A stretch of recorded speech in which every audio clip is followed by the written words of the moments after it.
Hi everyone, I'm just about ready to paint.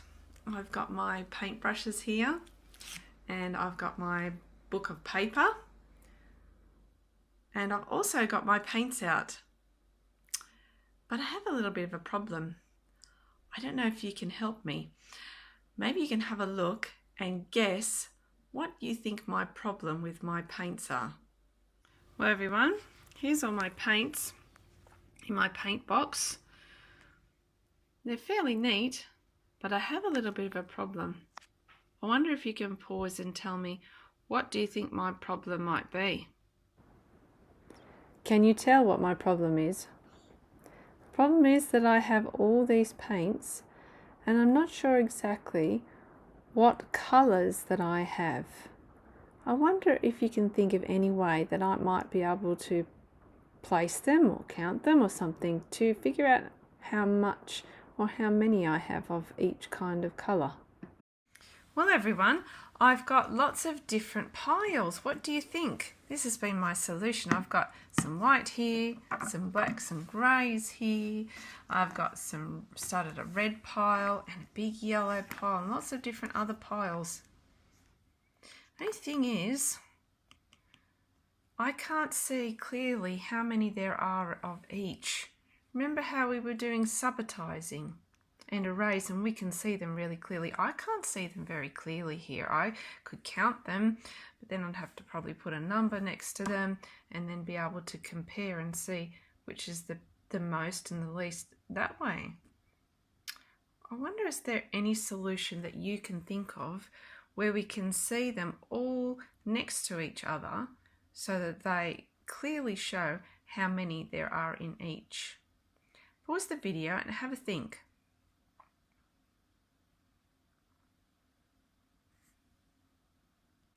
So everyone, I've started something. What do you think that I'm doing here and how is this helping me? I've still got some to go.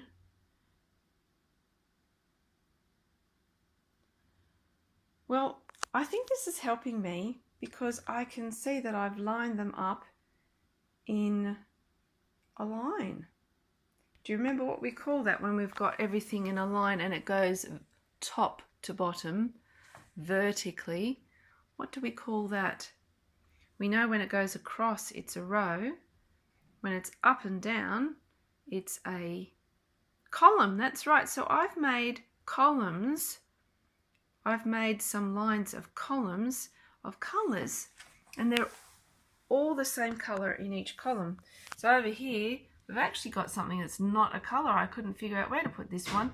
So this is a different other. Over here I've got white. Next I've got greys and blacks. Here I've got reds, yellows, blues. Oh, what happened here? I wonder what's supposed to go in there. And then I've got the greens and purples and browns. I do seem to have a gap here. I wonder what colour is missing. So as you can see, I'm going to keep going and see how many I have of these. Well, what do you think, everybody? Is it well organised and you can see what colours there are? Probably from up here you can't see exactly what colours there are. But on the left you can see there's only 2 of those things that I add to paint. So there's not very many of those. But look what the next one is. It's gone so far I could hardly fit it in the graph. My goodness, what colour was that? So I know that I have lots of white. You can see there it's a white. What about the next one? We've got quite a lot of this next one. What colour was that next one? This one here is black. Exactly. Can you see another colour or another column that is pretty much the same as that black amount? Yes, this one over here. What colour was that one? Ah, it's all my browns. I put gold with that too because it's kind of brown. That's right. Even this one up here, I know it's got a green lid, but it's a brown as well. So we know by looking at this, this is what we call a pictograph. I haven't drawn mine yet, but basically this is a pictograph. Can you tell me what has the least? I know over here we've only got 2, but we actually have something missing, because I know in the color spectrum we have white, black, which aren't actually colors, but anyway, reds, yellows, blues. We have another color here, greens, purples, and browns. What is the color that I have not said? What has none that I've discovered? Unfortunately, I don't have any of this color. Stop the video and think, what is the one that's missing?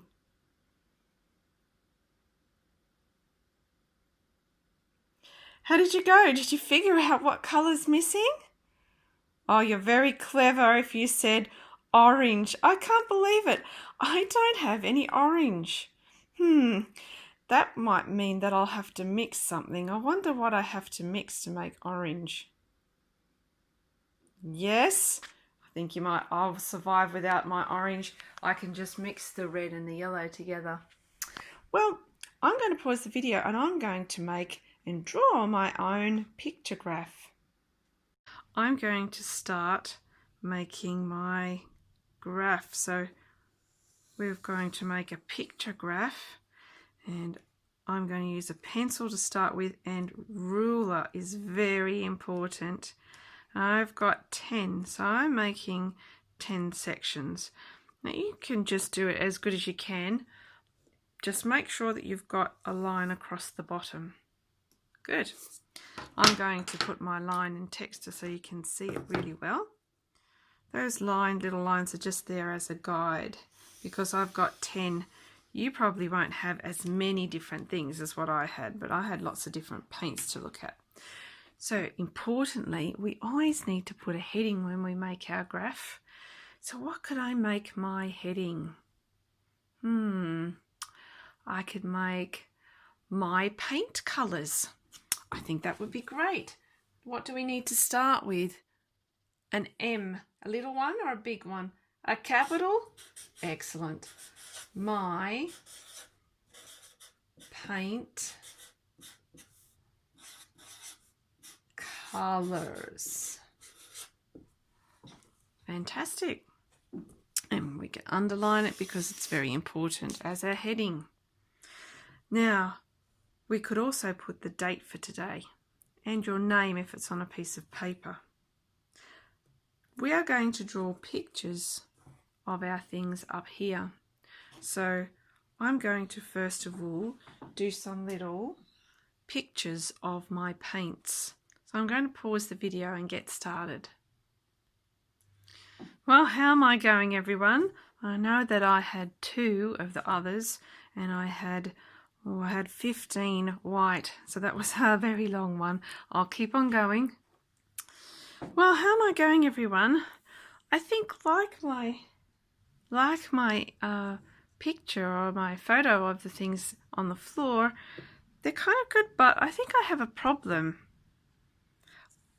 What do you think is my problem when I'm looking at these? They give me a rough idea, but do they give me an exact amount to compare? What do you think?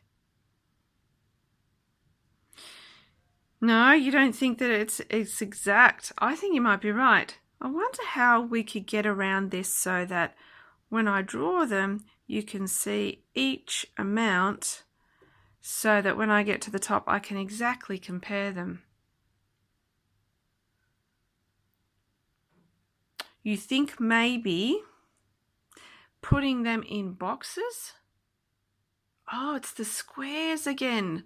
Squares are so handy, aren't they? Because one side is the same as the other side.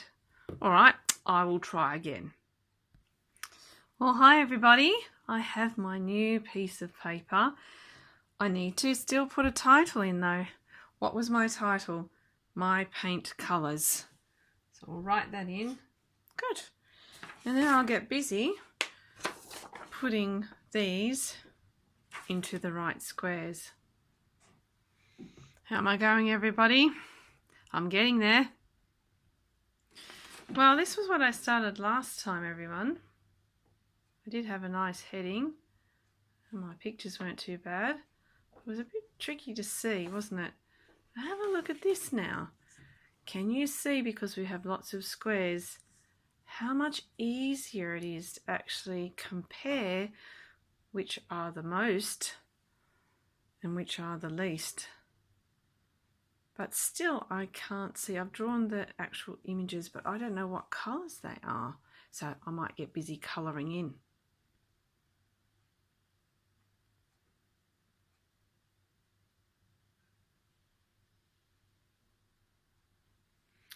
Well, there's my finished graph. You can see that this one, the white one, I've left white. And this one, I'm not too sure how to fix this. This is other. We'll be talking about how to label our graphs later on. But today we're just looking at picture graphs, so maybe I'll just put dots for this one. Of course, we're not too sure, or we can even put little question marks in there.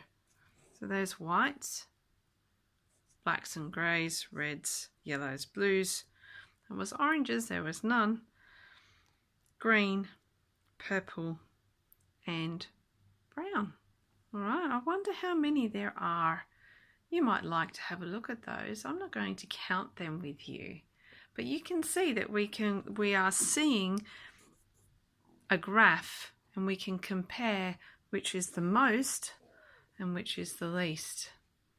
So your job now is to find in your classroom some things that you might be able to have lots of different colours or lots of different shapes. You might have some shapes blocks in your classroom, and you can sort them into the shapes, or you might sort them and find out how many colours there are. That's right. So it could be anything. It could be books, it could be textures, it could be pencils.